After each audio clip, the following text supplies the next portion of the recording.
रीना अपने पति अरविंद के साथ रहती थी। अरविंद सारा दिन काम करता था, लेकिन घर का खर्चा चलाना मुश्किल था। एक दिन शाम को अरविंद काम से घर वापस आया तो रीना ने कहा, अरविंद, महीने के आखिर में पैसे खत्म हो जाते हैं।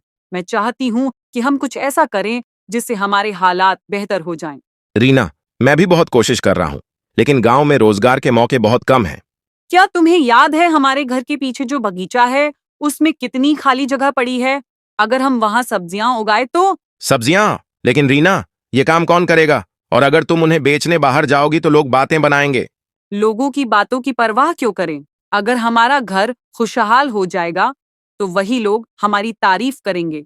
ठीक है, अगर तुम्हें यकीन है तो मैं तुम्हारे साथ हूँ। मुझे तुमसे यही उम्मीद थी। हम कल सुबह जाकर मेथी, पालक, सरसों, गोभी, धनिया, बैंगन और टमाटर के बीज खरीद लाएंगे और उन्हें बो देंगे। हाँ, और इस मौसम में सब्जियां अच्छी भी उगेंगी।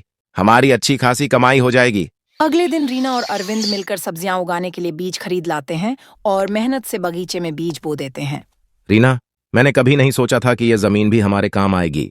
अल्लाह ने हमें यह तोहफा दिया है, बस हमें इसे समझने में देर हो गई। तभी पड़ोसन किरण वहां आ जाती है। अरे वाह, क्या बात है। आज तो तुम दोनों बगीचे की सफाई में लगे हो। अरे यह क्या, तुमने तो बगीचे को पूरा खेत ही बना डाला। क्या सब्जियां उगाने का इरादा है? लो, घर बसाने लुटेरे पहले आ गए। तुम्हें खुशबू आ जाती है कि हम कोई काम कर रहे हैं। करण दीदी, हम सब्जियां उगा रहे हैं। वो क्या है ना कि अकेले की कमाई से अब गुजारा मुश्किल हो रहा है, इसलिए हमने सोचा कि मैं और रीना बाग में सब्जियां उगाएं और रीना उन्हें बेचकर कुछ पैसे कमा लिया करे। अच्छा, तो ये बात है, तुम दोनों अपना काम करो, मैं चलती हूँ। किरण चली जाती है। अरविंद, आप इस किरण को नहीं जानते। इसका पति तो अच्छी खासी नौकरी करता है, लेकिन इसे किसी का अच्छा काम देखना बर्दाश्त नहीं होता। जल जल कर कोयला हो जाती है। कुछ हफ्तों बाद अरविंद, देखो, हमारे बगीचे में कितनी अच्छी खासी पालक, सरसों और धनिया उगाई है। हाँ रीना, यह तो सच में लाजवाब है। मैं आज से ही सब्जियां बेचने लगती हूँ। रीना, क्यों ना मैं सब्जियां बेच आऊं? नहीं, मेरे रहते अब आप इसकी फिक्र मत करो। मैं सब संभाल लूंगी। मैं घर के पास ही एक सब्जी का स्टॉल लगा लेती हूँ। रीना अपने घर के बाहर एक छोटा सा स्टॉल लगा लेती है। वहाँ गांव की कुछ महिलाएं खड़ी होकर बातें करने लगती हैं। अरविंद की बहू सब्जी बेच रही है, यह तो अजीब बात है। हाँ, गांव में बहुएं ऐसे काम नहीं करती। बहन जी, अजीब तो तब होता जब बच्चे भूखे होते और हम कुछ न करते। मेरा मकसद अपनी मेहनत से घर की हालत सुधारना है। वहाँ पास में किरण ये सब देख रही होती है। ये अरविंद की पत्नी क्या समझती है? सब्जी बेचकर अमीर बन जाएगी और गांव में नाम कमा लेगी। मैं इसे ऐसा नहीं करने दूंगी। किरण रात के अंधेरे में रीना के बगीचे में जाती है और सब्जियों को खराब कर देती है। अगले दिन जब रीना ताज़ा सब्जियां तोड़ने के लिए बगीचे में जाती है तो सब्जियां खराब देखकर हैरान हो जाती है। अरविंद भी वहां पहुंच जाता है। अरविंद, देखो, किसी ने हमारी सब्जियां खराब कर दी हैं। यह किसकी हरकत हो सकती है? तभी गांव के बुजुर्ग रामू काका वहां से गुजरते हैं।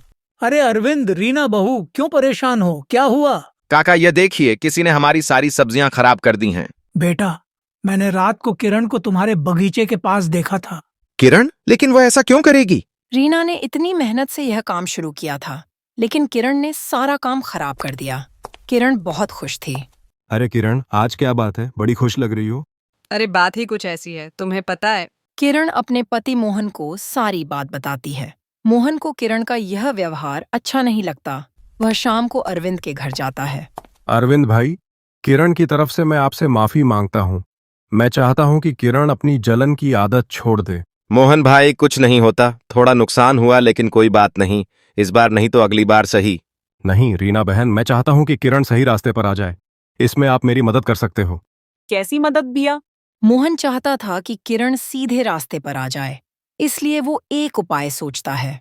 कुछ दिनों बाद जब किरण देखती है कि रीना के बाग में दोबारा सब्जियां उग आई हैं, वो उनको फिर खराब करना चाहती थी।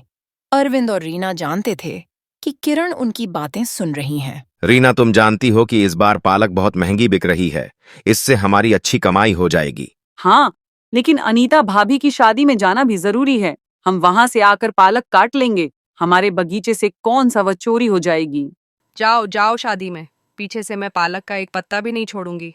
किरण बगीचे की सारी पालक तोड़कर फेंक देती है। जब रीना और अरविंद वापस आते हैं तो उनका बगीचा खाली होता है। रीना किरण के पास जाती है। किरण दीदी, पता है हमारे बगीचे से सारी पालक चोरी हो गई है, लेकिन वह चोर ज्यादा देर तक नहीं बचेगा। अब पुलिस उसे पकड़ लेगी। पुलिस? लेकिन पुलिस को कैसे पता चलेगा कि चोर कौन है? हमने अपने बगीचे में सीसीटीवी कैमरा लगवाया है। उसमें चोर की सारी वीडियो और तस्वीरें रिकॉर्ड हैं। अब वह पुलिस को सौंप देंगे। चोर को कड़ी सजा होगी।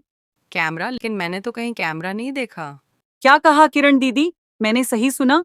रीना की बात सुनकर किरण को बहुत शर्मिंदगी होती है। वह रीना से माफी मांगती है। इतने में अरविंद और मोहन भी वहां आ जाते हैं। मुझे माफ़ कर दो, मुझे पुलिस को मत देना। तुम्हारी सारी सब्जियां मैंने ही चोराई हैं और वो पहले सारी खराब भी मैंने ही की थी। मैं अपनी गलती मान गई हूँ, प्लीज़ मुझे छोड़ दो। डरो मत किरण दीदी, हम तो तुम्हें सिर्फ डरा रहे थे। तुमने अपनी गलती मान ली है। अब कोई पुलिस तुम्हें नहीं पकड़ेगी। किरण को सबक मिल जाता है। वह सही रास्ते पर आ जाती है। रीना फिर से सब्जी बेचने लगती है और मोहन ने अपनी इंसानियत निभाते हुए गरीब परिवार का नुकसान बचाया। प्लीज इस चैनल को सब्सक्राइब करें और वीडियो को लाइक करें और आगे दोस्तों को शेयर करें। Please, thanks.